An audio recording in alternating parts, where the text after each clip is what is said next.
2 बज गए ना।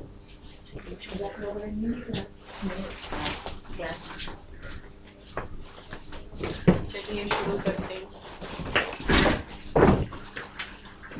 ओम सहना भवतु सहनौ भुनक्तु सह वीर्यं करवावहै तेजस्विनावधीतमस्तु मा विद्विषावहै।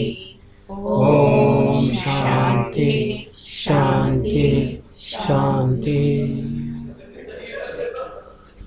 जब तक लोग आते हैं पहले आप लोग अपने टॉपिक्स डिसाइड कर लीजिए। एक पेपर निकाल लो, मैं कुछ टॉपिक्स बोल रही हूँ, हालांकि वो सब आप कर चुके हैं, आपको मालूम है, लेकिन क्या आप चूज करेंगे।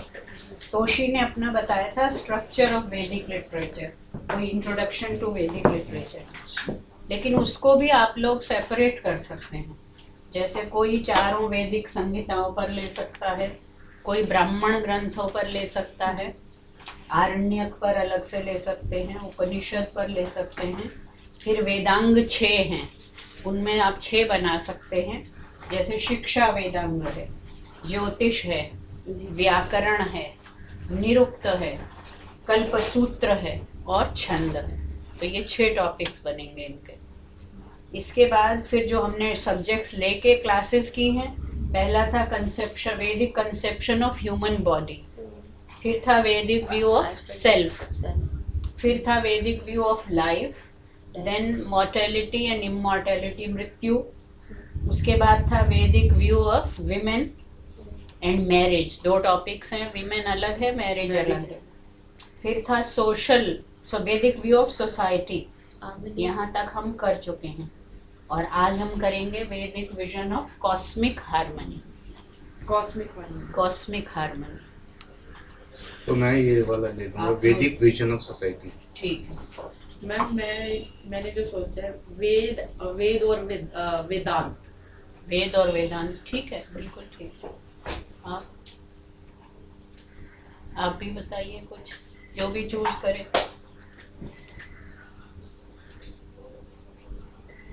आप कोई भी वेदांग या कोई एक ब्राह्मण ग्रंथ में किसी एक पर भी कर सकते, कोई शतपथ ब्राह्मण पर ही खाली कर सकता है, गोपथ पर कर सकता है, उपनिषद हैं तो एकादश उपनिषद पर कर सकते हो। किसी एक उपनिषद आप पढ़ चुके हैं, ईश पढ़ चुके हैं, जो लोग पिछले सेमेस्टर में थे वो ईश और केन तो पढ़ चुके हैं, 2 उपनिषद। तो अपने अपने टॉपिक्स लिख के दे दीजिए और तैयार करना। फिर जब आप अपना टॉपिक डिसाइड करेंगे तो फिर मैं कुछ फर्दर रीडिंग्स बता सकती हूँ आपको। सब लिख लीजिए एक एक करके। कोई बहुत आपको रिसर्च पेपर नहीं लिखना है, आपने जो समझा उसमें, ऐसा भी कर सकते हो। कुछ मंत्र हमने पढ़े हैं, जैसे सोसाइटी में कुछ पढ़े हैं, कुछ शरीर में पढ़े, कुछ आत्मा में पढ़े, तो जो मंत्र आपको कोई अच्छा लगा हो उसका भी आप व्याख्या कर सकते हैं। उसको अपना शीर्षक देके आप 2-3 पेज तक। हाँ बिल्कुल, 10 मिनट बस आपको बोलना है, 4 से 6 पेज बस, इतना, इससे ज्यादा लिखने की जरूरत नहीं। 4 पेज भी बहुत हैं।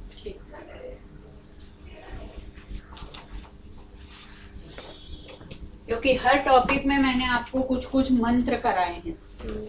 जैसे अगर कोई मंत्र किसी को याद है, वैदिक व्यू ऑफ लाइफ में मैंने एक कराया था कि जीवन एक संग्राम है, अगर आपको याद है। अश्मन्वती रीयते संरभध्वम उत्तिष्ठत प्रतरता, ये कर सकते हो। एक आज एक मंत्र कराऊंगी अभी। पहले थोड़े से पॉइंट्स जो हैं कॉस्मिक हार्मनी के। 2 वर्ड्स आपने सुने हुए हैं, एक है पिंड और एक है ब्रह्मांड। ये कई बार ये बात आई है, पिंड और ब्रह्मांड।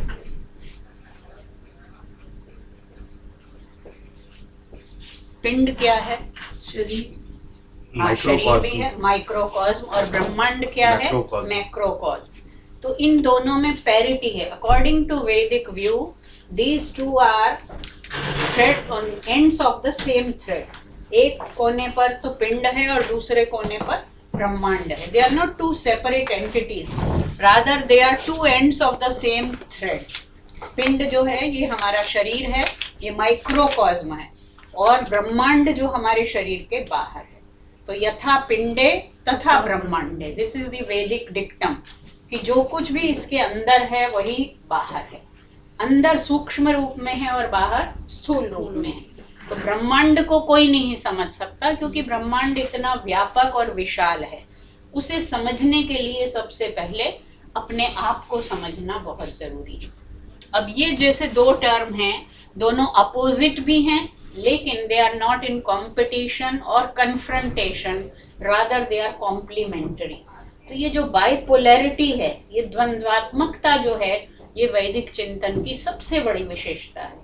मैंने पहले भी आपको बहुत सारे ऐसे युगल पद दिए हैं, ट्विन टर्म्स, और भी बताती हूँ। जैसे ये पिंड और ब्रह्मांड है, एक है द्यावा पृथ्वी। एक्चुअली ये द्यावा जो है वो द्यौ है, दोनों मिलते हैं तो द्यावा पृथ्वी हो जाता है। Dyau is the sky and Prithvi is the earth. From earth to sky.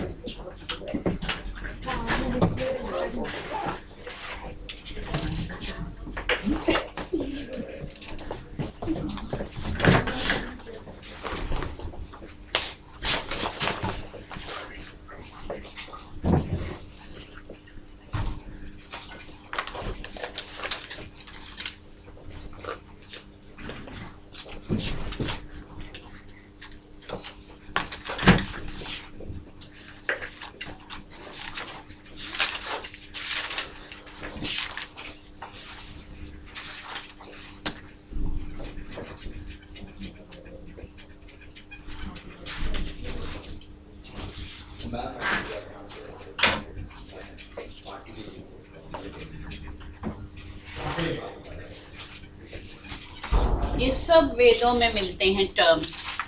द्यावा पृथ्वी, एक द्यौ है आकाश, पृथ्वी है धरती, अग्नि सोमात्मकम जगत। ये जो जगत है ये दो तत्वों से मिलकर बना है, अग्नि और सोम।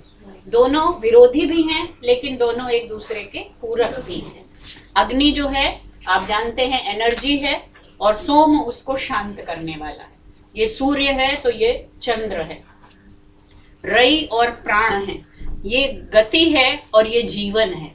ये स्टैटिक है, ये डायनामिक है। फिर मृत्यु और अमृत है। जो बृहदारण्यक की प्रार्थना हम करते हैं, असतो मा सद्गमय, मृत्योर्मा अमृतम गमय, तमसो मा ज्योतिर्गमय। तो इसी तरह मूर्त और अमूर्त है। मूर्त जो दिखाई देता है, एम्बॉडीड है, और अमूर्त जो डिसएम्बॉडीड है। पिंड is, it represents the embodied existence, and Brahmanda represents the disembodied cosmic existence. So this bipolarity is very much ingrained in Vedic thought, but these twin terms are being opposites. They are not in the competitive or confrontational mode, rather they are in a complementary and coordinated and integrated mode. ये पहला cosmic harmony का सूत्र है, ठीक है। Harmony, the very word harmony presupposes that there is conflict और there is disharmony, isn't it? अब इतनी सारी जो चीजें बताई, इनको देखकर क्या लगता है? इसमें एक और जोड़ लीजिए,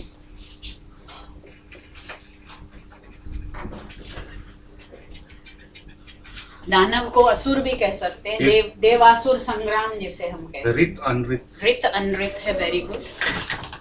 अनृत और रित, और भी बहुत हैं ऐसे। चाइनीज में जो यंग है, यिन एंड यांग, वो भी यही है। आप बिजली में देखते हैं, जब तक नेगेटिव और पॉजिटिव मिलते नहीं हैं, करंट क्रिएट नहीं होता है। तो ये जो द्वंद्वात्मकता है, this bipolarity, this is very much the seed of creation. अनृत है झूठ, और रित है सत्य, ऑर्डर, सत्य, व्यवस्था। शिव और शक्ति भी इसी में है। शिव और शक्ति भी इसी में नहीं, वो तो जेंडर इक्वालिटी में आएगा, शिव और शक्ति। एंड सृष्टि दृष्टि नहीं, वो तो एक पर्सपेक्टिव है।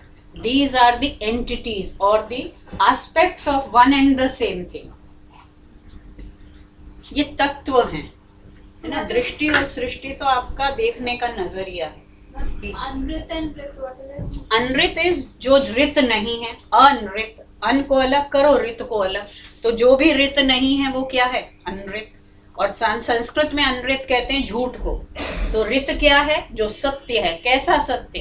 प्राकृतिक सत्य है, cosmic truth. Cosmic truth and order is rita. ऋत से ऋतु बना है। जो ऋतुएं हैं हमारी, उनका साइकिल बिल्कुल रेगुलेटेड है या था, अब नहीं है। वो ऋत अब क्या होता चला जा रहा है? क्योंकि ऋत भंग हो रहा है। जो कॉस्मिक ऑर्डर है उसको हम क्या कर रहे हैं? डिस्टर्ब कर रहे हैं। जो एक दूसरे के पूरक थे उनको हमने क्या बना दिया है? हम उनको विरोधी बना रहे हैं। तो these twin terms or pair terms, they represent that there is an inherent synergy between the opposites which are available in the cosmic existence. इसमें नित्य अनित्य आ सकता है? हाँ, आ सकता है, लेकिन वो टर्म उस तरह प्रयोग नहीं हुए वेद में। नित्य और अनित्य, नित्यो नित्यानाम चेतनश्चेतनानाम ऐसा आया है, लेकिन ये इसके अलावा भी बहुत मिलेंगे आपको। ज्योतिषा बाधते तमः, प्रकाश से ही अंधकार नष्ट होता है। ये सारे, और ये द्यावा पृथ्वी तो सैकड़ों बार प्रयोग हुआ है, क्योंकि द्विपद और चतुष्पद हैं, वो इसमें नहीं आएंगे, लेकिन वो भी कॉस्मिक एग्जिस्टेंस का पार्ट है। मैम तम क्या है मैम? अंधेरा, अंधकार, तम अंधेरा, और ज्योति प्रकाश। द्यावा ये मैंने बताया, द्यौ स्काई, और पृथ्वी इज अर्थ। मैम रई के बारे में बता दीजिए। रई और प्राण ये जीवन शक्ति है। तो रई जो है गतिशील है, प्राण जो है शरीर के अंदर जो हम प्राण लेते हैं, प्राण शक्ति है, ये भी शक्ति है। ये ब्रह्मांडीय शक्ति है और ये पिंडीय शक्ति। पिंड में जो प्राण है, ब्रह्मांड में वो प्राण भी तो गतिशील हुआ ना? नहीं, वो शरीर के भीतर है। पिंड में गति जो है सीमित है, और रई जो है वो असीमित है। और वेद में कभी भी किसी एक शब्द का, जैसे मैंने जो कहा वही अर्थ हो ऐसा जरूरी नहीं। हमें कुछ कुछ उसके नजदीक पहुंचना होता है, लेकिन दूसरे ही संदर्भ में कभी उसी शब्द का कुछ और भी अर्थ हो जाएगा। इसीलिए मैंने एक बार एक कहानी भी सुनाई थी और उसमें बताया था, अनंता वही वेदाः। वेद कैसे हैं? अनंत हैं। देखिए, संसार में अगर किसी कवि ने कोई कविता लिखी है, उस कविता के कितने अर्थ हो सकते हैं? कालिदास ने ही लिखी मान लो, आप पढ़ते हैं, मीरा जी पढ़ाती हैं आपको, एक अर्थ उन्होंने पढ़ाया, दूसरे व्याख्याकार ने लिखा, हो सकता थोड़ा सा अलग कर दे, तीसरा, चौथा, पांचवा, लेकिन 5-10 के अलावा अनंत अर्थ तो नहीं हो सकते। शब्द कहीं तक ले जाएंगे, बस वहां रुक जाना पड़ेगा। वेद में ऐसा नहीं है, क्योंकि वेद की भाषा कैसी है? ये बड़ी इलास्टिक भाषा है, लचीली है। शब्दों का धातु से निर्माण हुआ है वेद में। संस्कृत के तो हर शब्द का निर्माण प्रायः धातु से हुआ है, और अलग अलग धातुओं से अर्थ करने पर अलग अलग अर्थ निकलते हैं। इसीलिए आप देखते हैं कि वेदों की व्याख्याएं तरह तरह से हो चुकी हैं, हो रही हैं और होती रहेंगी।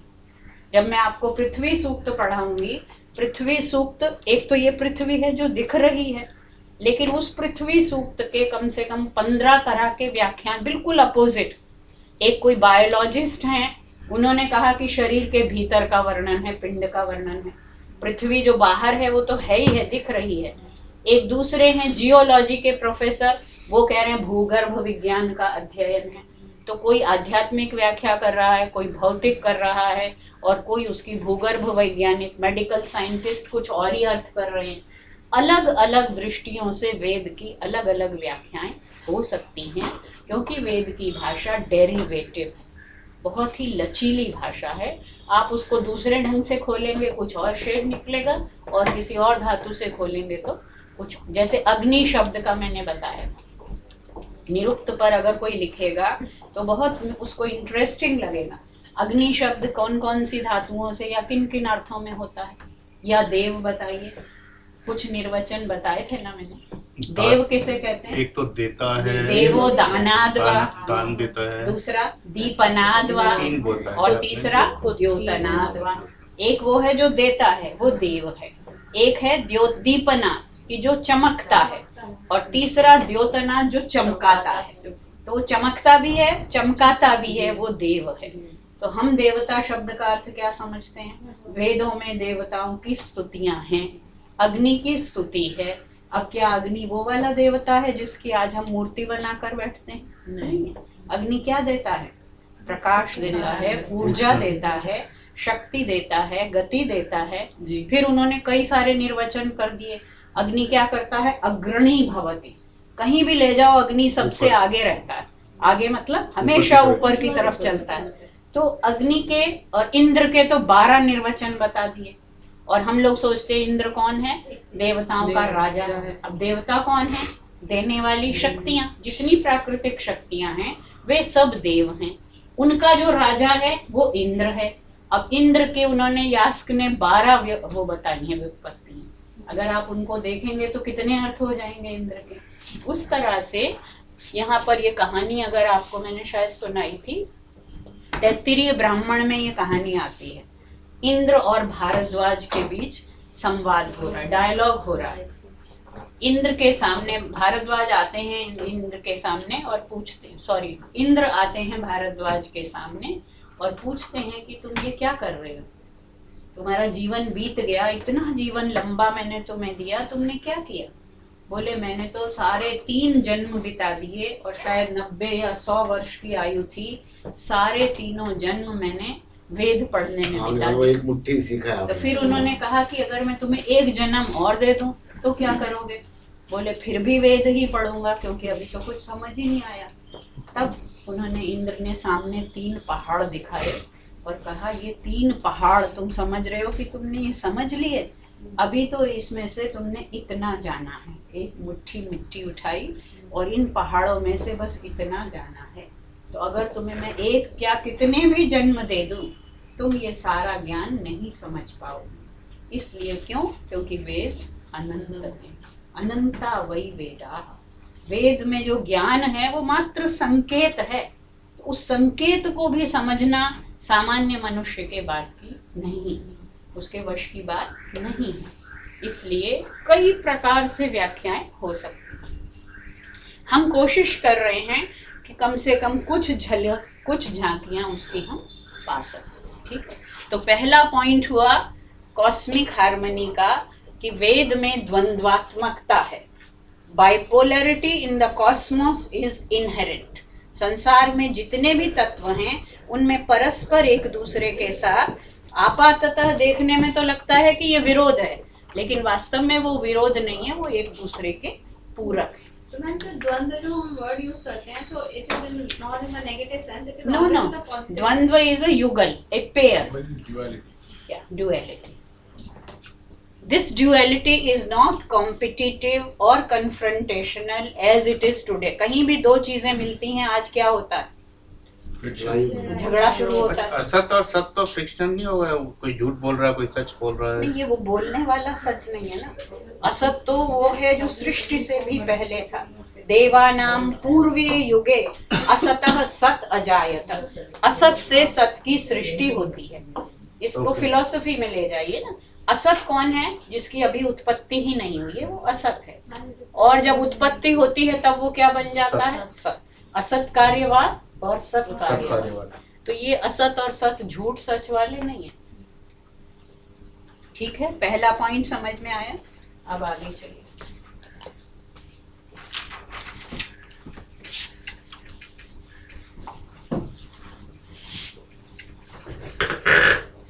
जो नॉन ड्यूलिस्टिक वेदांतिक फिलॉसफी कहते हैं, विच इज दैट? उसमें तो 2 होते नहीं। 2 तो यहाँ भी नहीं है।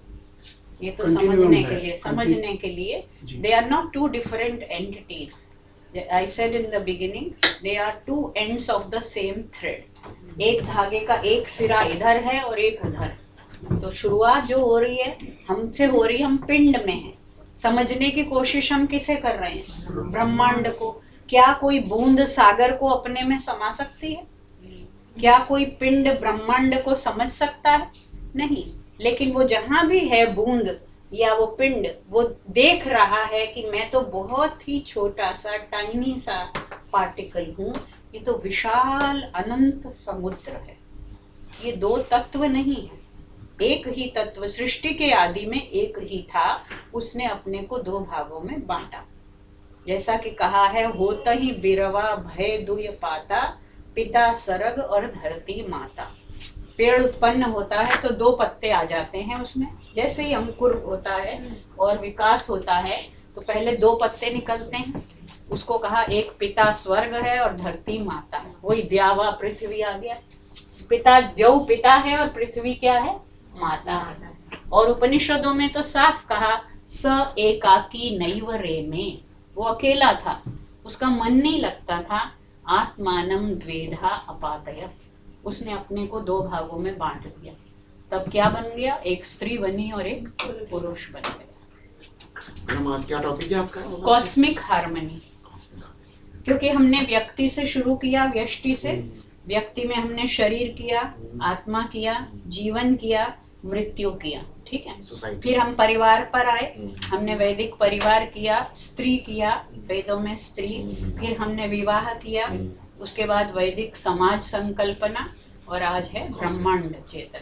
मैम तो हार्मनी का क्या मतलब हुआ वेद में? हाँ, वही अब बताने जा रहे हैं।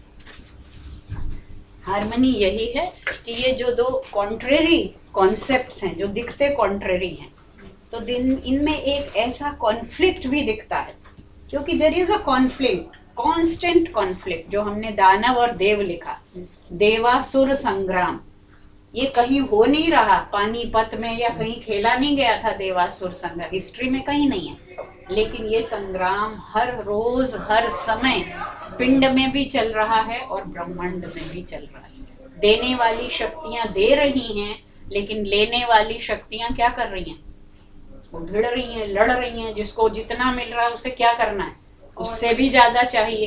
किसी को बटोरना है, किसी को नष्ट करना है। ये जो संग्राम है, इसमें हमने जो टर्म्स लिखे, इनमें देव और दानव या देव और असुर, इसी को और आगे बढ़ाते हैं, शिव और अशिव। आपने शिव और शक्ति कहा था, उसकी बजाय शिव और अशिव। भद्र और दुरित।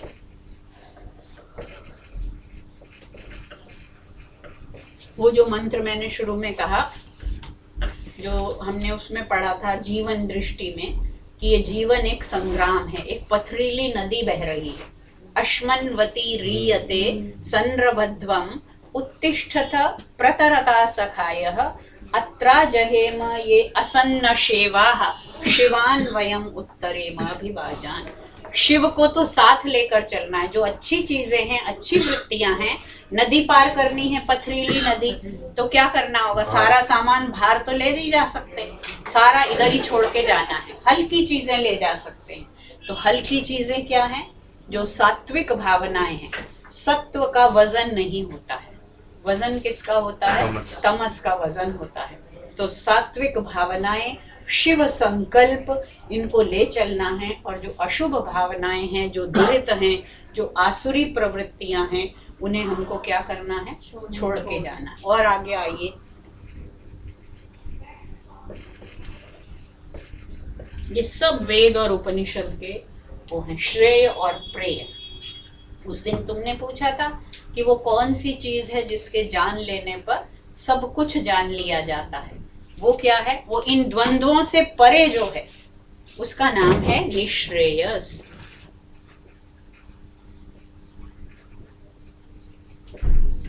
वो है परम पद, ठीक है, तृतीय धाम।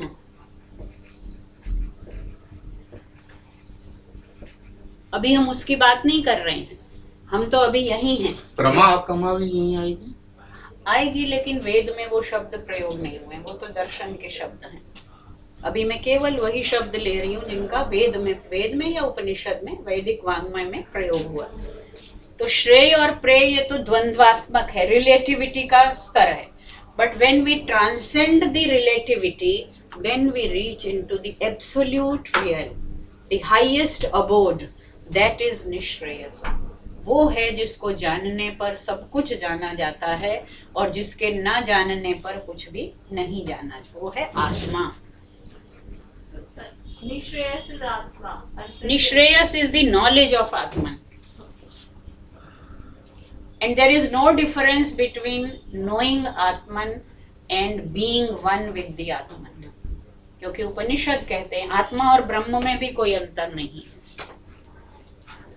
देखिए आत्मा शब्द भी एक जीवात्मा है, एक परमात्मा है। जो हमने वैदिक व्यू ऑफ सेल्फ पढ़ा था उसमें मैंने बताया था जीवात्मा वो है जो पिंड में है और परमात्मा जो है वो सर्वत्र व्याप्त है, वो ब्रह्मांड में, वो ब्रह्म है। जीव और ब्रह्म, आत्मा और परमात्मा। देही आत्मा जो है वो शरीरी है और जो देही से परे है वो कौन है? एक क्षर है और एक अक्षर है। ये भी आए हैं शब्द अक्षर और क्षर।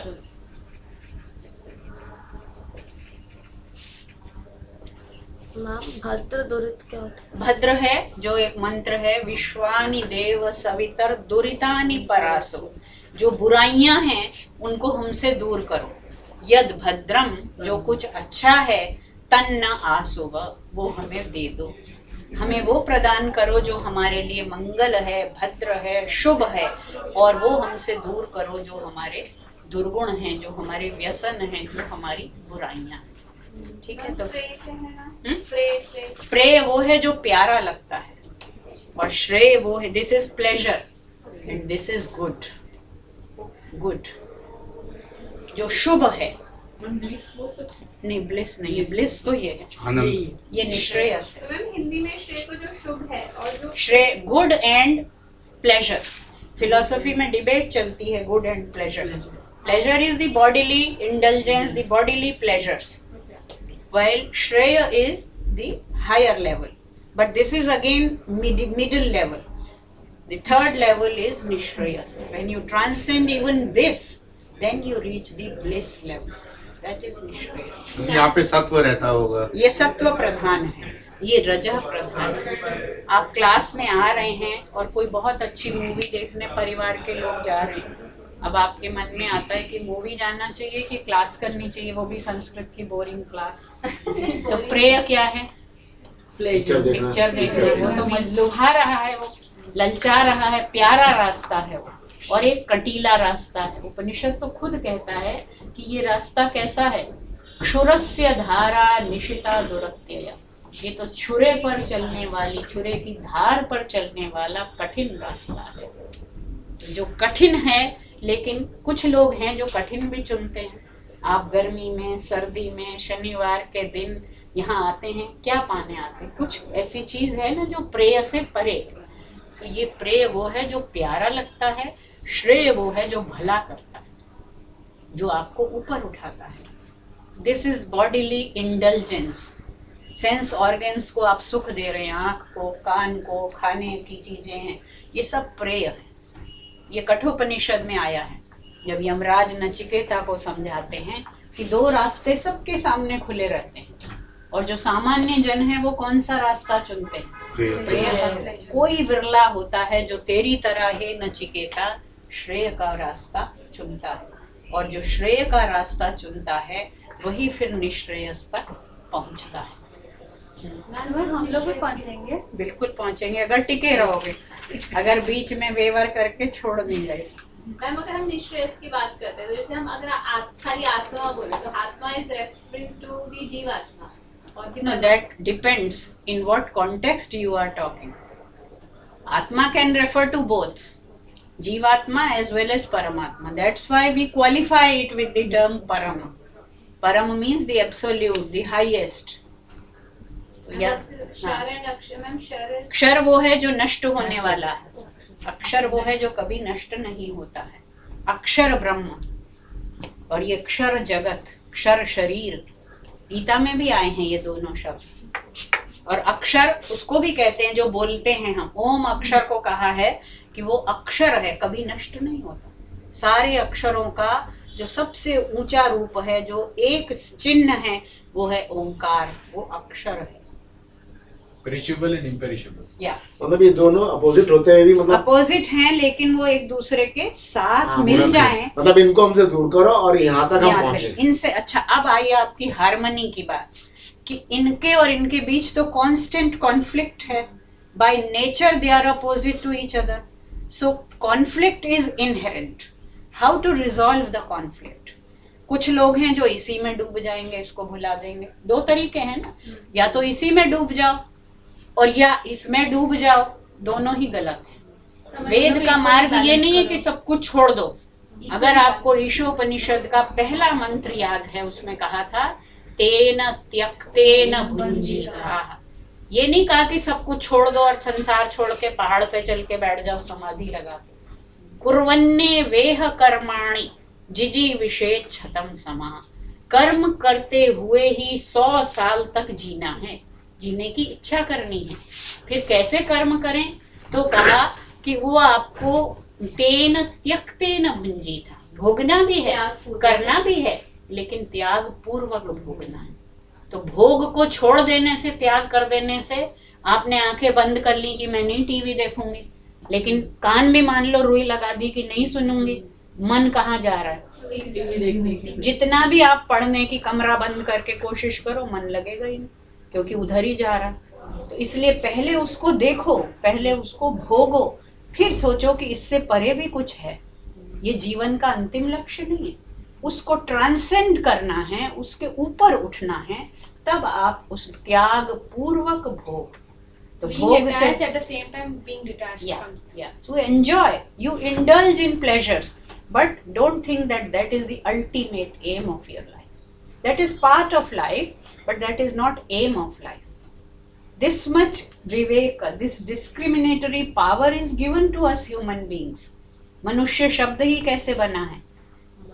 मन धातु से. मत्वा कर्माणि सीव्यति. जो सोच समझ कर कर्म करता है वही मनुष्य है. नहीं तो बाकी सब. पशु क्या करता है? पश्यतीति पशु. जो केवल देखता है वो कौन है? पशु है. लेकिन जो देख कर सोचता है वो कौन है? मनुष्य. तो ये सोचने की बात है कि इन दोनों के बीच रहते हुए भी पद्म पत्रम इवाम्भसा, गीता ने कहा कि जैसे कीचड़ में कमल खिलता है. एक तरीका तो यह है कि आप तालाब से दूर भाग जाओ, हमें नहीं चाहिए कमल क्योंकि इसमें क्या है? कीचड़ है. या कमल को तोड़ के ही ले जाओ, वो कितने दिन चलेगा कमल. लेकिन तरीका बताया कि पद्म पत्र जैसे कीचड़ में खिलता है और पानी की एक बूंद भी उसके, वो क्या करता है? उसी कीचड़ में से ऊपर उठ जाता है. तो कीचड़ नीचे हो गया ना. वो एक कहते हैं ना, एक आदमी बहुत लंबी लकीर खींचता है, दूसरा आता है उस लकीर को छोटी करने की कोशिश करता है. लेकिन असली तरीका छोटी करना नहीं है, आप उससे बड़ी लकीर खींचिए, वो अपने आप छोटी हो जाएगी. तो कमल पानी से क्या हो गया? ऊपर उठ. जब वो खिलता है तो ऊपर उठ जाता है. वही करना. तो harmony is inherent in these bipolar and opposite terms. It's inherent, as is the conflict. Conflict is also inherent, but we have to balance. We have to maintain an equilibrium between these so that we can reach out to this and we can transcend from these. Question है कि इसको भी छोड़ना है और इसको भी छोड़ना है और फिर छोड़ना भी छोड़ देना है. बिल्कुल. सो वो जो छोड़ना भी छोड़ देना, व्हाट इज दैट? वो कॉम्प्रिहेंड नहीं हो पाता. नहीं, हम तो अभी कुछ छोड़ने को ही नहीं. वेद तो कुछ भी छोड़ने को नहीं कह रहे. वो तो कह रहे हैं इसमें भी रहो, लेकिन ये जानो कि ये अशिव है और ये शिव है. इसमें रहते हुए उन्मुख इधर हो जाओ. तुलसीदास ने बहुत सुंदर कहा है. हिंदी में जब गिनती लिखते हैं ना, आप ये देखिए, ये क्या है? 36. और ये क्या है? 63. तुलसीदास कहते हैं जगते रहु 36 हुए. जगत से तो 36 के आंकड़ा रखो कि 3 का मुंह इधर और 6 का उधर. तो जगत से अपना मुंह उधर रखो. और राम चरण 6 और राम के चरणों में क्या दृष्टि रखो? ये वाली दृष्टि. ये 6 की तरफ 3 हमेशा घूमता रहता है. तो ये राम के चरणों में भक्ति ये है. और जग के साथ ये कब होगी? जब जगत के प्रति आपकी दृष्टि 36 की होगी. जगते रहु 36 हुए, राम चरण 6 तो देखिए वही अंक हैं. लेकिन जो आपने कहा कि दृष्टि बदली तो सृष्टि बदल गई. तो छोड़ने की बात वेद नहीं करते। वेद की जो फिलॉसफी है वो पूरी तरह प्रवृत्तिवादी है कि जगत, ये जगत बहुत सुंदर है, इसमें जो कुछ है उसको भोगना है, लेकिन भोगते हुए बस इतना विचार करना है कि जहां है उससे ऊपर उठना है, वहां आ गए फिर उससे ऊपर उठना है। तो ये लक्ष्य नहीं है, लेकिन ये जीवन का पथ है। बिना रास्ता चले मंजिल पे नहीं पहुंचा जा सकता, तो रास्ते पे तो चलना है, लेकिन उस रास्ते पे चलते हुए इतना पता रहे कि ये रास्ता हमें अपनी मंजिल की तरफ ले जाएगा और ये हमें नीचे गिरा देगा। और मंजिल को देखना, मंजिल क्या है वो, मंजिल वही, उन्होंने कोई मंजिल भी नहीं दिखाई है। उन्होंने तो ये कहा कि उत से उत्तर, उत्तर से उत्तम, और दुरित से भद्र, अशिव से शिव, प्रेय से श्रेय, क्षर से अक्षर। तो more of directional. Exactly, so it is vertically oriented कि हम अपने से अग्नि को इसीलिए बार बार अग्नि की उपासना करते हैं, क्योंकि अग्नि हमेशा, उसको जितना भी नीचे आप मोड़ें वो ऊपर ही रहता है, यूनिडायमेंशनल। तो यद्यपि there are multifaceted realities, there are many aspects of reality, many dimensions of reality, you have to pass through each one of them, but don't get bowled over by these evil feelings. That's what the message is. अब आते हैं बात जो आपने की कि how to reach at the cosmic harmony. We can't reach out to the cosmos at once. That's why we have to begin from यहाँ से शुरू होगा। विश्व शांति की बहुत बातें हो रही हैं आज, globalisation, world is a global village, that all was there in the Rigveda. Rigveda में ग्राम शब्द का भी प्रयोग आया है। विश्वम पुष्टम, ये ऋग्वेद है, विश्वम पुष्टम ग्रामे अस्मिन्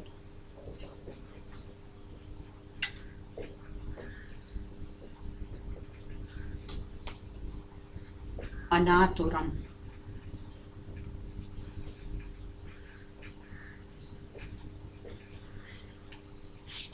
एक जगह तो कहा है यत्र विश्वम भवत्येक नीडम, the whole world is one single nest for humanity. ये सारा संसार सब मनुष्यों का एक घर है। और यहाँ कहा कि ये सारा विश्व क्या है, एक ग्राम है, एक ही विलेज है। लेकिन कामना क्या की है कि सब विश्व, सारा ब्रह्मांड पुष्ट रहे, नरिष्ट रहे, अस्मिन ग्रामे, इस गांव में। और कैसा रहे, पुष्ट भी रहे और अनातुर। पुष्ट कब रहेगा, नरिष्ट कब रहेगा, जब वो बीमार नहीं होगा। अनातुर, आतुर कहते हैं बीमार, रोगी, और अनातुर जो रोगी नहीं। तो स्वस्थ रहे और पुष्ट रहे प्रत्येक जीव अस्मिन ग्रामे, इस संसार रूपी गांव। तो ग्लोबल विलेज की परिकल्पना यहाँ है, लेकिन उस ग्लोबल विलेज को एक बनाने के लिए शुरुआत कहाँ से करनी, that is the basic clue. कहाँ से शुरू करना है? हमने पिंड से शुरू किया या व्यष्टि से शुरू किया, क्या हम समष्टि से? आज प्रॉब्लम क्या है, हम में से हर कोई, समाज में ये हो रहा है, राष्ट्र में ये हो रहा है, स्कूल बहुत खराब है, कॉलेज बहुत खराब है, टीचर्स भी खराब हैं, डॉक्टर्स भी खराब हैं, प्रिंसिपल्स भी खराब हैं, वाइस चांसलर भी खराब हैं, सब खराब हैं। तो ठीक कौन है? कहाँ से शुरू करेंगे? क्या हम सबको ठीक कर सकते हैं? नहीं कर सकते ना। एक किसी ने नारा दिया था, हम सुधरेंगे जग सुधरेगा। या जो आपने बात कही कि अपनी दृष्टि अगर बदलेगी तो सृष्टि बदलेगी। तो the Veda gives a clue that each one of us has to try for self improvement, self enrichment. That is the key for cosmic harmony. Self enrichment, self improvement, that is the key. एक बार हमने पढ़ा था एक वेद वाक्य, मनुर्भव, पढ़ा था, मनुष्य बनो, मनुष्य बनो, मनुर्भव। एक ये पढ़ा था। एक हमने पढ़ा था, शृण्वन्तु विश्वे अमृतस्य पुत्राः।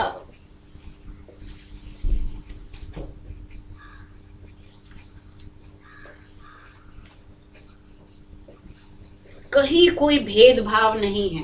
भेदभाव है तो केवल दो प्रकार का, एक अच्छे और एक बुरे, कुछ देव और कुछ दानव, इस तरह का भेदभाव है। ब्राह्मण, क्षत्रिय, वैश्य, शूद्र, जाट, गुर्जर, ये सब कोई क्लास डिवीजन नहीं है। There is only single division, कुछ लोग अच्छे हैं और कुछ बुरे हैं। मनुष्यों में ही ये शक्ति है कि वो दानव भी बन सकते हैं और वे देव भी मानव तो बने ही हैं, लेकिन वो ऊपर भी उठ सकते हैं और वो नीचे भी गिर सकते हैं। अमृतस्य पुत्र, अगर आपको याद हो प्रजापति का संवाद, मैंने आपको बताया था, एक अक्षर बोला था बस प्रजापति ने, क्या? देव, दानव और मानव प्रजापति के पास गए कि हमें कुछ उपदेश दीजिए, और उन्होंने क्या बोला? उन्होंने बस 3 बार द और द यही बोला। क्या मतलब है इसका? का दान, दया और दमन। मनुष्यों को क्या कहा? दान करो। और दानवों को क्या कहा? दया करो। और देवों को क्या कहा? दमन करो, क्योंकि देव जो हैं वो फिर अपने भोग विलास में लीन हो जाते हैं, तो इसलिए उनको कहा कि तुम दमन करो। दानव क्या करते हैं? अत्याचार करते हैं, हिंसा करते हैं, इसलिए उन्हें कहा दया करो। और मनुष्य स्वार्थी हो जाते हैं, केवल अपने बारे में सोचते हैं, इसलिए उनको कहा दान। उन्होंने कुछ नहीं कहा, उन्होंने तो यही बोला। मनुष्यों ने समझा, हमें समझा रहे हैं कि दान करो। राक्षसों ने समझा, हमें उपदेश दिया जा रहा है कि दया करो। और देवों ने समझा कि हमें कह रहे हैं दमन करो। प्रत्येक को अपनी अपनी कमी पता है, उन्होंने समझ ली कि ये हमारी कमी है, और प्रजापति हमें ये उपदेश, इसको कहते हैं एकाक्षर उपदेश। एक अक्षर में ही उपदेश दे दिया। एकाक्षर मंत्र होते हैं, ये एकाक्षर उपदेश है। कुछ भी बोला ही नहीं और सब कुछ समझा दिया। तो शृण्वन्तु विश्वे अमृतस्य, हम सब किसकी संतान हैं? अमृत के पुत्र हैं, अमृत की संतान है। अमृत की संतान है, लेकिन हम हैं क्या? मर्त्य हैं। हम क्या कर सकते हैं? मृत्यु को जीत सकते हैं या नहीं? जीत सकते हैं ना। मृत्यु वाला जैसे हमने पढ़ा था, जीत सकते हैं कि नहीं? कैसे जीत सकते हैं? मृत्युंजय मंत्र का क्या मतलब है? कि हम मृत्यु को जीत सकते हैं कि नहीं? आत्मा को जानकर अमृतत्व की तरह चाहिए। अमृतत्व को जान, इसी शरीर में मृत्यु है और इसी में अमृत है, इसी में अक्षर है, इसी में अक्षर है। इसमें देह जो है वो क्या है? वो मर्त्य है, और आत्मा क्या है? अमृत है। तो अगर हम अमृत की संतान हैं, तो हमें क्या याद रखना चाहिए? अमृत। क्योंकि गीता पूरी 2रा अध्याय क्या समझा रहा है? यही तो समझा रहा है कि ना इसको कपड़े को गीला कर सकते हैं, ना हवा सुखा सकती है, ना अग्नि जला सकती है। शरीर को तो सब जला भी सकते हैं, गीला भी कर सकते हैं, किसको नहीं जला सकते? आत्मा। तो आत्मा को जाना मतलब मृत्यु को जीत लिया। मैम जब कहते हैं मृत्यु को जीत लिया, इसका मतलब कि पुनर्जन्म नहीं होना, ये अर्थ है? वो भी अर्थ है, लेकिन वो तो एक कॉन्सेप्ट है, सिद्धांत है। मृत्यु तो शरीर की हो रही है। हाँ, तो उसको जीतने का मतलब यही है कि मृत्यु से अपने identification, either you identify with the body और विद द सोल। या जन्म दोबारा ना हो, मृत्यु को जीतना मतलब दोबारा जन्म ना हो। जब आप आत्मा को जान लें, जब ये जान लें कि मैं शरीर नहीं हूँ, वही ज्ञान है, वही मृत्यु से जीतने का एकमात्र मार्ग है। तमेव विदित्वा अति मृत्युमेति नान्यः पंथा विद्यते यनाय। दूसरा कोई रास्ता ही नहीं, यही रास्ता है कि उसे जान लो। उसे जानकर ये समझो कि मैं उसकी संतान हूँ। जब ये समझ में आ जाए, केवल पढ़ने के लिए, बोलने के लिए नहीं, जीने के लिए, जब ये बहुत कठिन रास्ता है, आसान नहीं। सुनने में बहुत आसान है, बोलने में बहुत आसान है, लेकिन जिन्हें समझ आ जाता है फिर वो क्या कहते हैं?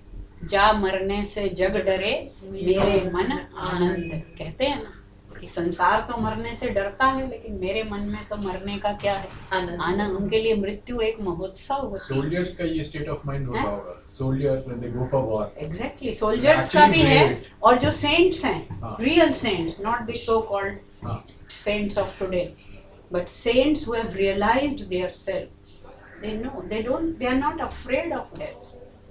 तो वही है मृत्यु को जीतने का। डर कब तक लगता है? जब तक हम बॉडी से जब तक अपने को बॉडी समझते हैं। अगर आप ये समझें कि ये मेरा शरीर ही मैं हूँ, तब तो कोई बचा नहीं सकता। और ये हमें मालूम है कि शरीर किसी का बचा है। अपने सामने रोज हजारों लाखों लोगों को हम, यही तो महाभारत में जब यक्ष प्रश्न पूछता है युधिष्ठिर से, 8 प्रश्न पूछे थे ना उसने, जब उसके भाई के मरे पड़े हैं और उनको पानी चाहिए, कहता पहले मेरे इस सवाल का जवाब दो, पहले मेरे इस सवाल का जवाब दो। सबसे बड़ा आश्चर्य क्या है बताओ? मनुष्य तो को पता है। उसने कहा अहन्यहनि भूतानि गच्छन्तीह यमालयम शेषा स्थावरम इच्छन्ति किम आश्चर्यम अतः परम, कि दिन प्रतिदिन हजारों लोग जा रहे हैं यम के घर और बाकी जो बचे हैं वो सोचते हैं कि हम तो कभी मरेंगे ही नहीं। इससे बड़ा क्या आश्चर्य हो? ये सबसे बड़ा आश्चर्य है कि नहीं? तो 8 प्रश्न, यक्ष प्रश्न कहते हैं उनको। तो इसलिए हमें मालूम है, मालूम तो सबको है, लेकिन जिसने उसे अपना लिया वही सच्चा ज्ञान। मतलब याद रखना है। याद रखने से भी नहीं होगा, याद भी रहेगा, लेकिन जीवन में उतर जाए, इम्प्लीमेंट करना बहुत मुश्किल है। भूल जाते हैं ना हाँ। इम्प्लीमेंट करने के टाइम। नहीं, कभी कभी नहीं याद आता है। Rather you should say that way. उसको कहते हैं ना, जब हम शमशान में जाते हैं, किसी की डेथ होती है, उस समय सब वैराग्य की बात, शमशान वैराग्य उसको कहते हैं शमशान वैराग्य। आजकल वहाँ तो से मोबाइल पे बातें आजकल करते वो हैं। भी नहीं है शमशान वैराग्य। शमशान में भी मोबाइल पे बातें वहाँ पे करते भी हैं। लोग अपने बिजनेस की डील्स करते रहते हैं, कुछ करते रहते हैं। पहले कॉन्सेप्ट था श्मशान वैराग्य, कि बस शमशान तक का वैराग्य है, बाहर निकलते ही खत्म। तो वो वैराग्य जो है वो जीवन में उतर जाए। वो व्हाट्सएप आया था शादी, वो पत्थर के चूहे को पूछते हैं। हाँ। और पत्थर वो माँ बाप की फोटो को पूछते हैं, लेकिन जब जिंदा होते तो हैं नहीं पूछते, तो नहीं पूछते। बिल्कुल वही बात। तो अब एक मंत्र लिखती हूँ। कैसे मनुष्य बने, बुराइयों को कैसे छोड़ें और अच्छाइयों की तरफ कैसे चलें। मनुष्य बनने का मतलब है कि पशु की और असुरों की वृत्तियों से हम क्या हो जाएं, दूर हो जाएं। बड़ा इंटरेस्टिंग मंत्र है, याद भी हो जाएगा आपको। उलूक यातुम,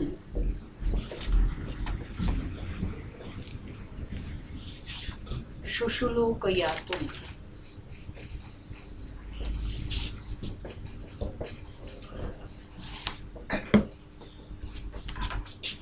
जहि श्वयातुम,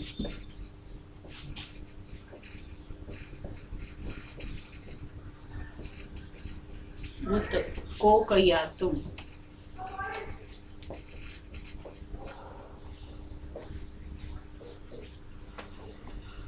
सुपर्णयातुम,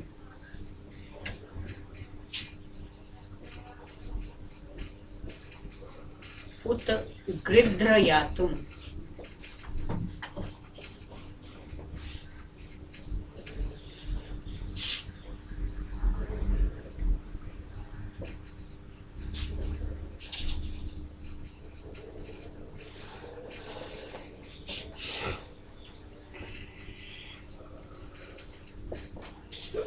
इसका नंबर है ऋग्वेद का ये? हाँ, ऋग्वेद।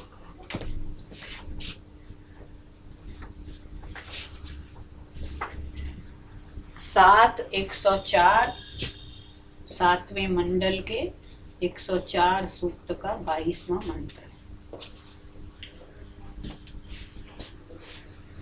यातु कहते हैं चाल, उल्लू की चाल को छोड़ दो। उल्लू की चाल क्या है, क्या खराबी है? इसमें 6 नाम गिनाए हैं, उन 6 की दुष्प्रवृत्तियों को छोड़ दो। मनुष्य बनना है तो कैसे बनना है? पशुओं की, पक्षियों की जो बुराइयां हैं उन्हें छोड़ो और मनुष्य की जो मननशीलता है उसे अपनाओ। तो उल्लू की चाल को छोड़ दो। चाल माने प्रवृत्ति। क्या है उल्लू की प्रवृत्ति? रात को जागते कि वो अंधेरे को प्रेम करता है। और जो लोग अंधेरे को प्रेम करते हैं, अंधेरा किसका प्रतीक है? तमस। अंधेरा अज्ञान का प्रतीक है। तो मैम मतलब जल्दी सो जाना चाहिए। हैं? क्या करना चाहिए? लाइट बंद करना चाहिए। नहीं, अंधेरे में सोना चाहिए और प्रकाश में जागना चाहिए। ज्योति और होता, आजकल तो सब उलूप यातु पे चल रहे हैं कि नहीं? निशाचर बोलते हैं जो रात में जागते हैं। तो निशाचर हम लोग बने हुए हैं। Night show. हाँ बिल्कुल। उलूक की चाल को छोड़ो, शुशुलूक या तुम। अब शुशुलूक के अर्थ किया है भेड़िया, भेड़िए की चाल को छोड़ दो। यहाँ अज्ञान को छोड़ो, अंधकार को छोड़ो, यहाँ क्रोध को और हिंसा को छोड़ो।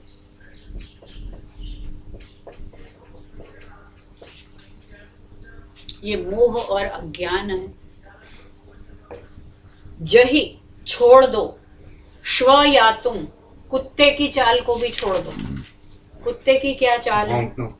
नहीं, भौंकना तो उसकी- तो वही करता हूँ। है। भौंकना तो क्रोध वाले को ही करता हूँ। मैं कुत्ता हमेशा ज्यादा दास बना रहता मिट्टी में लौटता रहता ग्रीडी है। है, ग्रीडी है और चाटुकार है, चमचागिरी बहुत करता है अपने मालिक की। तो चाटुकारिता या लोभ, लालच, लोभ, हम लालच को छोड़ दो। लोभ को छोड़ दो। कोक या तुम, कोक जो है चक्रवाक पक्षी होता है एक, जो बहुत कामातुर होता है, कामी। तो काम को छोड़ दो। हम कौन सा काम? लस्ट, वो काम करने वाला काम नहीं, वो संस्कृत नहीं है। संस्कृत में उसको कार्य कहते हैं, है ना। इतनी तो अब संस्कृत जान गए हो। काम का मतलब है कामना, डिजायर। सुपर्ण, सुपर्ण कहते हैं वो जो गरुड़, गरुड़ पक्षी, उसका नाम ही है, सुंदर है पंख उसके, उसको बड़ा अभिमान है अपने ऊपर कि मेरे जैसा तो कोई है ही नहीं। तो ये अहंकार को छोड़ दो। अहंकार, गर्व। सुपर्ण में क्या गिद्ध है? गिद्ध नहीं, गिद्ध तो अभी गरुड़, आ रहा है। गरुड़। गरुड़, ईगल, फॉल्कन। गृध्र जो है गीध, गीध लालच है एक्चुअली। लोभ तो यही है। कुत्ते में लोभ नहीं लिखना है हमको, वहां लिखना राग, राग, आसक्ति, अटैचमेंट। गृध्र का है, गीध जो है, क्योंकि वहां ईशोपनिषद के मंत्र में कहा ना, माँ गृधः, लालच मत करो। कस्य स्विद धनम, ये धन किसका है? किसी का नहीं। तो पहला हो गया उल्लू की चाल को छोड़ो, भेड़िए की चाल को छोड़ो, और कुत्ते की चाल को छोड़ो, और चक्रवाक पक्षी, बत्तख भी उन्होंने हिंदी में किसी ने लिखा, डक भी लिखा हुआ है, चक्रवाक भी कोई एक प्रकार का पक्षी है जो कामी है। तो काम को छोड़ो।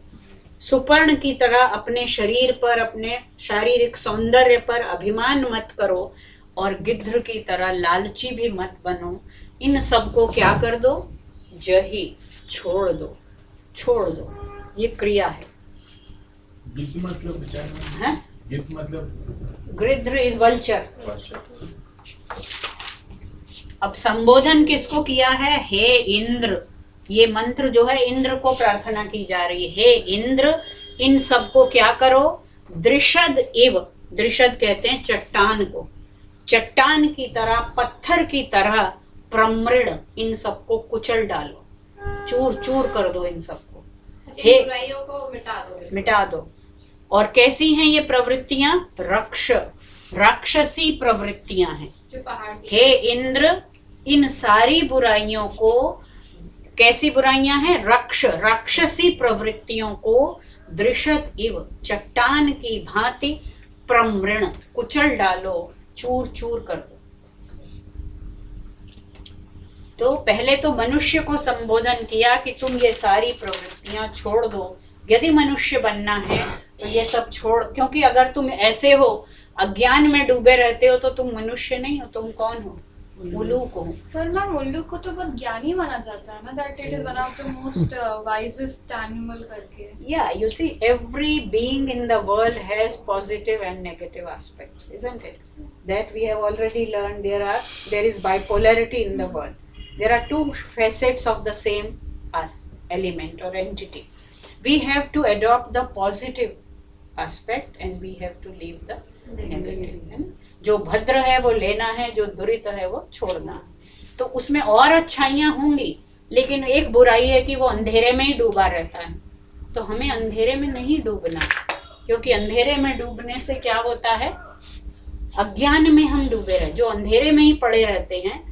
अब आप लोगों ने तो पता नहीं सुबह उठ के पढ़ते हो, कभी कभी एग्जाम पहले हम लोग बचपन में, मैंने तो कभी रात में नहीं पढ़ा, ना मैं पढ़ सकती हूँ, क्योंकि ये सिखाया गया कि ब्रह्म मुहूर्त में जो है, और ये फैक्ट है कि सुबह उठ के अगर याद 4 बजे के बाद अगर उस पढ़ना समय चाहिए। याद करो तो बहुत अच्छा और बहुत जल्दी याद होता है। हाँ, कोशिश करते लेकिन हम लोग 4 बजे उठ नहीं पाते हैं। नहीं तो वही है ना, जब 12 बजे रात को सोओगे तो 4 बजे कैसे उठोगे। अब हमारे समय में तो बिजली थी नहीं, लालटेन बुझा दी जाती थी, तो क्या करोगे, सोना ही पड़ेगा, जल्दी सोना। और वो पहले अंग्रेजी में भी कहते थे early to bed and early to rise makes a man healthy wealthy and wise. अब वो भी भूल गए, अब हम भी भूल गए। वो कह रहे हैं कि जो लेट उठ रहे हैं वो ज्यादा क्रिएटिव हो रहे हैं, फुल टाइम चल रहा ये है। सब कॉन्टेक्चुअल नहीं है, जैसे अभी सभी ने कहा, सांदर्भिक नहीं है, क्योंकि कभी कभी क्रोध से ही काम होता है। जी ऐसा नहीं कह सकते क्रोध बिल्कुल चला गया तो नहीं नहीं, then you बिल्कुल become a ठीक है, doormat। ये नहीं कहा। हम्म, या तू मतलब वैसी प्रवृत्ति को छोड़। अच्छा, ये सारी चीजें तो मनो, कहीं कहीं क्रोध की प्रशंसा भी की है, मन्यु रसी मन्युम मयि धेहि। क्रोध का एक एस्पेक्ट है मन्यु, और अग्नि में मन्यु माना जाता है, और उससे प्रार्थना करते हैं कि हे अग्नि तुम मन्यु रूपी हो, हमें भी मन्यु प्रदान करो। मन्यु वो क्रोध है जो पॉजिटिव है, जो आप कह रहे हैं। तो क्रोध भी काम्य है, लेकिन हर समय हर रोज अंधेरे में डूबे रहना या अज्ञान में ही आसक्त रहना, हर समय उसकी तो प्रवृत्ति ही क्या है कि देखते ही उसको हिंसा की हिंसक प्रवृत्ति है, उसकी दूसरे को मारने की प्रवृत्ति है। तो उससे हमें बचना है। उसकी प्रवृत्ति क्या है कि केवल अपने जो वफा मालिक हैं उनकी तो चाटुकारिता, और बाकी सब पर वही जो तुमने कहा कि वो भौंकते ही रहता है। तो प्रवृत्ति को छोड़ना है, उसके अंदर जो निषेधात्मक प्रवृत्ति है, जो दुष्प्रवृत्ति है, उसको छोड़ना है। तो जो उसका इंपोर्ट है, जो उसका इंटेंट है, उसको हमें समझना। कंटेक्चुअल तो सभी कुछ होता है, क्योंकि अंत में क्या कहा कि इन सारी राक्षसी प्रवृत्तियों को, ये सब राक्षसी प्रवृत्तियां हैं। मानवीय प्रवृत्ति क्या है? संतुलन, बैलेंस। तो in balanced way everything is desirable, but when it crosses that line of balance then it becomes a problem. तो काम भी जीवन के 4 पुरुषार्थों में से एक है, लेकिन काम में ही आसक्त रहना वो तो जीवन जैसे कृष्ण जी ने भी उसको बोला था 100 बार गालियां निकाल दे, मैं कुछ नहीं कहूंगा, बिल्कुल 100 के बाद देयर हैज टू बी, उसके बाद मैं गला काट दूंगा, और काट दिया होगा। It's just that we need to indulge in everything but within limit, and we Within need to limit. realize that नहीं, it is वही not- जो भोग के लिए कहा कि त्याग पूर्वक भोगना। भोग बुरा नहीं है, लेकिन अगर वो केवल भोग ही भोग है और त्याग की भावना ही नहीं है तो वो गलत है। तो प्रेय और श्रेय में भी बैलेंस होना। त्याग मतलब उस चीज को छोड़ना, मतलब उसको खाना है, जब भूख लगी है खाना है, लेकिन खाने के बाद भी उसको पकड़ के ही बैठे रहना कि किसी और को तो देना ही नहीं, मैं कल खाऊंगा। मैं, ऐसा होता है जो चीज हमें अच्छी लगती है हम सोचते हैं कि बस मैं ही खाऊं या किसी को ना दूं। ऐसा होता है कि नहीं?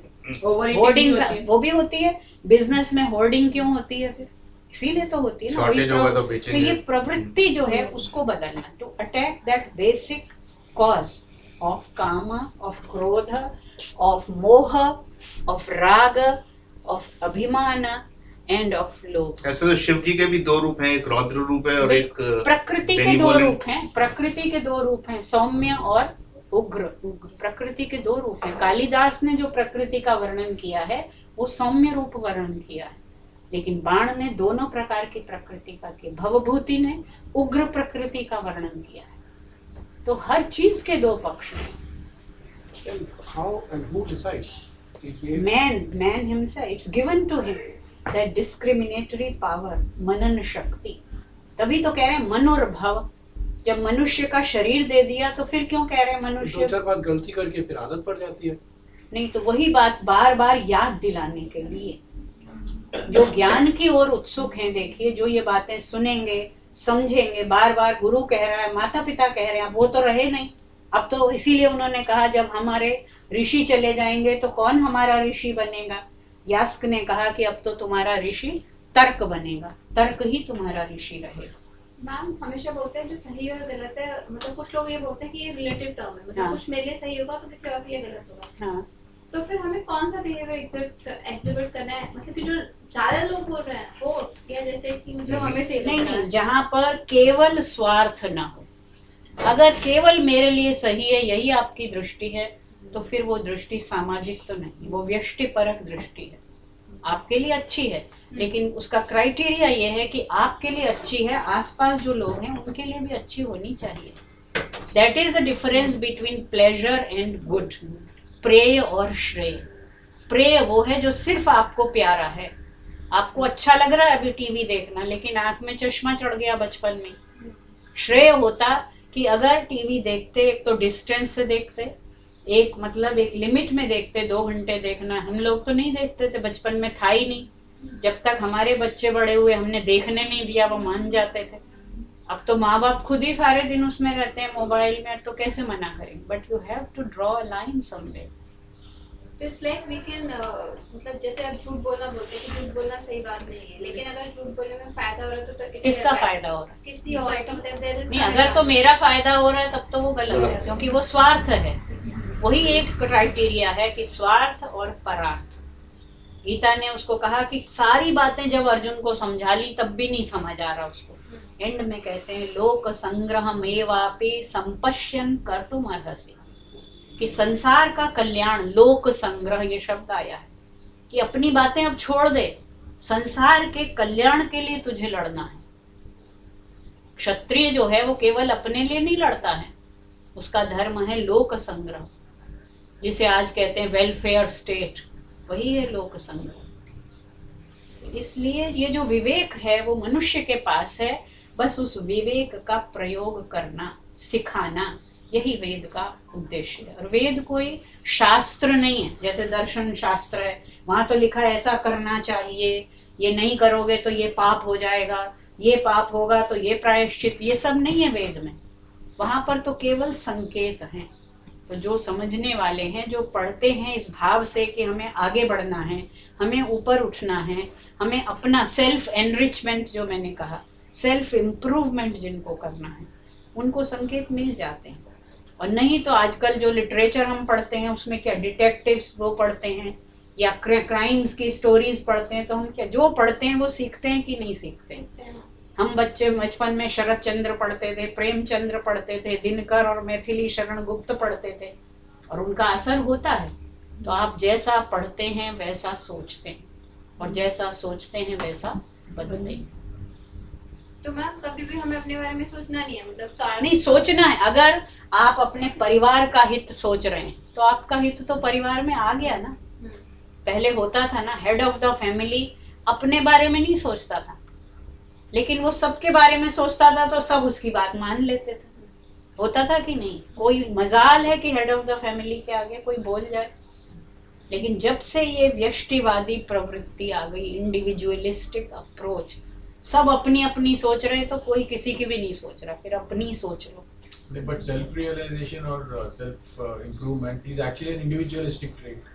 That is, yeah, that you are very right. But that cannot be done sitting in isolation. You have to practice it in a society, in a family. So be in a society. Because you cannot improve and enrich others by force. That is what is happening today. We are trying to improve everybody except ourselves. Control अपने ऊपर ही है। Exactly. So you can begin with yourself, and when you start practicing what you are preaching, it does affect others, doesn't it? अच्छे इंसान की बात का असर होता है कि ज्यादा नहीं होता, इसीलिए होता है कि वो जो कह रहा है वो कर रहा है। स्टीफन कवी ने ये लिखा है इसको मॉडर्न मैनेजमेंट मॉडल में, circle of control, circle of influence, circle of concern. तो अपने सर्कल ऑफ कंट्रोल में काम करोगे तो ये भी बड़ा होगा, इन्फ्लुएंस का सर्कल भी बड़ा होता जाता है। और कंसर्न पे तो काम ही मत करो कुछ, पर वो अपने आप होता, अपने आप सिद्ध हो। सर्कल ऑफ इन्फ्लुएंस बड़ा होता जाएगा तो कंसर्न का एरिया कम होता जाएगा। पहले जो साधु सन्यासी ऋषि महर्षि होते थे वो यही करते थे, उनका सर्कल ऑफ इन्फ्लुएंस होता था। कहीं गांव में कोई सन्यासी आए तो लोग अपने घरों में बुलाते थे, उनको खाना खिलाते थे, बच्चों को दिखाते थे, बात कराते थे, उससे प्रभाव। अब कोई आता है? अब तो साधु सन्यासी है ही नहीं, पहली बात तो वैसे, और वैसे है नहीं, और जो हैं उनको घर बुलाएंगे तो और वो तो सर्वनाश ही करेंगे, और कर भी हैं आजकल जैसे। लेकिन हम लोग छोटे थे तो हमारे घरों में आते थे सन्यासी, बहुत असर पड़ता है बचपन में। एक तो आप आदर करना सीखते हैं, समाज के लिए ये लोग क्या कर रहे हैं, और ये खुद नहीं कमाते हैं, कहीं खाना मांगने नहीं जाते हैं, तो उनको तो समाज ही खिलाता है ना। आदर तो ये पूर्वक। मैम अगर साधु मतलब मुझे एग्जैक्टली पता नहीं, शायद मैं कंफ्यूज हो रही हूँ, तो ये कौन बोलता था कि भवतु भिक्षाम दे, तो वो साधु वो बोलते थे? ब्रह्मचारी। ब्रह्मचारी जब एडमिशन होता था, वो हमने खुद मांगी हुई है, वो जब ये जनेऊ होता है तो आपको मांगने जाना पड़ता, हाँ, रोज मैंने मांगने भैया का जाना, देखा है जब अपने इसका लिए हुआ भी था। और अपने गुरु के लिए भी। गुरु तो वो कोई कमाई साधु नहीं करता। साधु नहीं करते, नहीं, साधु ब्रह्मचारी मांगने करते। नहीं जाते। गुरुकुल में जो बच्चे पढ़ते हैं, सन्यासी कभी मांगने That's नहीं one of the जाता, things. ब्रह्मचारी मांगने जाता। तो ब्रह्मचारी मतलब पढ़ता भी है, अपने गुरु के लिए भिक्षा भी मांग के लाता है, जंगल से लकड़ियां भी तोड़ के लाता है, और किचन में आग भी जलाता है, खाना भी पकाता है, गुरु माता के साथ मिलके सारी सेवा भी करता है। मैम आप गांव से मांग के लाते थे, गांव के घरों से मांग के लाते कुछ घरों में जब जनेऊ होता है, अभी भी वो प्रथा है, सिंबॉलिक रह गई है कि आपको वो भेजा जाता झोली दे के, भवती भिक्षाम देही, भवती भिक्षाम देही। तो मतलब ये है कि आपके अंदर, अब चाहे आप कितने भी, कृष्ण भगवान भी गुरुकुल में पढ़े, तो आप चाहे गरीब हैं चाहे अमीर, जब गुरुकुल में आए हैं तो अब इस गुरुकुल का राजकुमार का पिता भेज सकता है सारा खर्चा। अभी अंबानी जहाँ कोई उनका बेटा पढ़ता होगा वो भेज देंगे, लेकिन वो नहीं सिखाना है। सिखाना क्या है? उस बालक में विनम्रता सिखानी है, गुरु भक्ति सिखानी है, और समाज में जब घर घर मांगने जाएगा, तरह तरह के लोगों से उसका सामना होगा, कोई देगा, कोई डांट के भगा देगा, तो सब सीखना है उसको, क्योंकि कल को फिर उसे समाज में आना है, खुद भी गृहस्थ बनना है। तो ये सारे जो आश्रम व्यवस्था थी, सन्यासी कभी मांगने नहीं जाता, उसको जरूरत ही नहीं थी। आज में यज्ञोपवीत संस्कार जो कराते हैं जी उसमें भी हाँ, यही होता है, अब केवल यज्ञोपवीत में होता है। तो साधु अलग है, सन्यासी अलग है, ऋषि अलग है। ऋषि अलग है, मुनि अलग है, ब्रह्मचारी अलग है, वानप्रस्थी अलग है, और सन्यासियों के भी कई प्रकार हैं, कोटियां हैं उनकी। दंडी हैं, कोई स्वामी, कोई कुचीटक हैं, बहुत सारे उनके नाम भी दिए हुए हैं, अभी विशेषताएं सारे अखाड़े में पहुंचे हुए हैं। हाँ इलाहाबाद में सब बैठे हैं।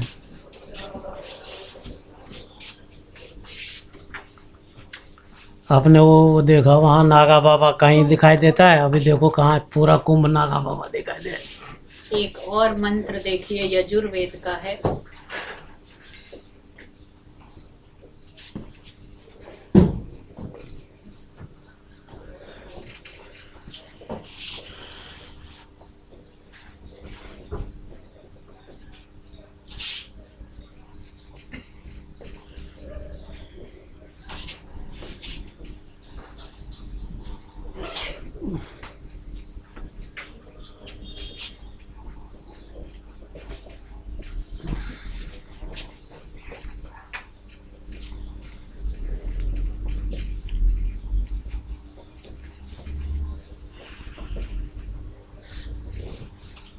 वही जो बात अभी आई कि क्या हम पहले करें या दूसरे से पहले एक्सपेक्ट करें।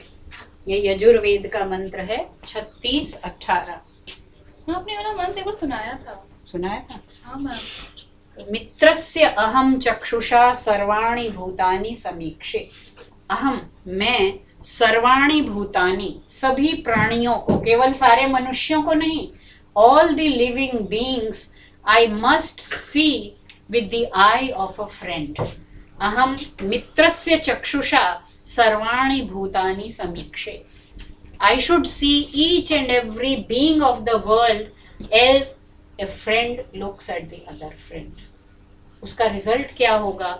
मित्रस्य चक्षुषा समीक्षा महे, फिर मैं भी दूसरों के द्वारा मित्र की दृष्टि से देखा जाऊं।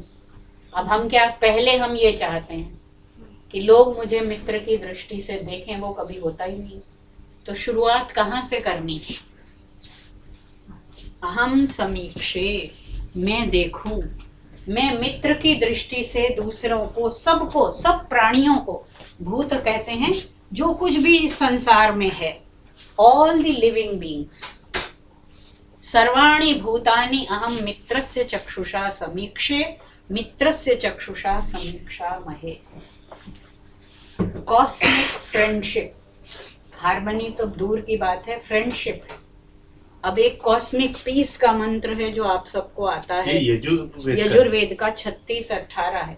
और अब जो लिख रही हूँ वो लिखने की भी जरूरत नहीं है, 36-17 है, हम लोग पढ़ते हैं। ओम द्यौः शांति, ये तो आता होगा सबको। अंतरिक्षम शांति।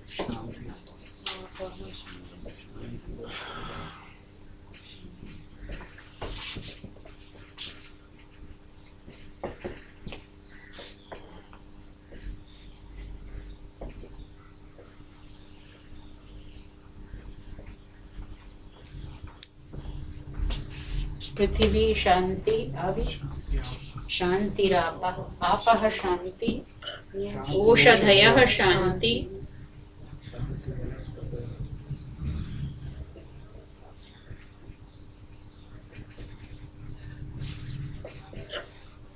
देखिए औषधियाँ अलग होती हैं, वनस्पतियाँ अलग होती हैं।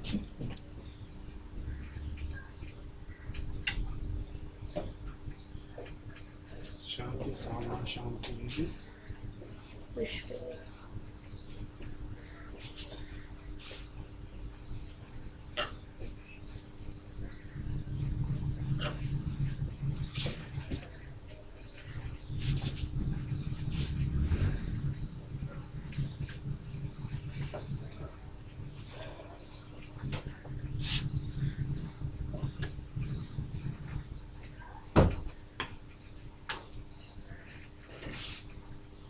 कितनी बार शांति आया इसमें?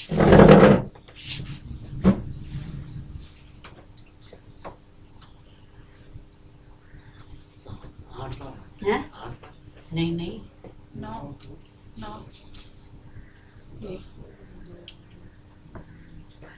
10 बार आया। द्यौः शांति, अंतरिक्षम शांति, 10 बार है। पृथ्वी शांति, आपः शांति, औषधयः शांति, वन एक छूट भी गया है, अभी छूट गया है, वही तो। शांतिर्विश्वे देवा छूट गया है। शांति ब्रह्म शांति। हाँ 2 छूटे हैं, 13 बार है। शांतिर्विश्वे देवा।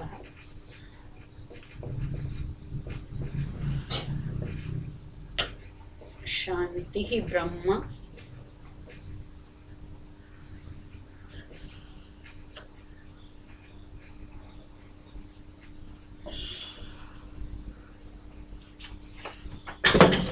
अब गिनिए कितनी बार।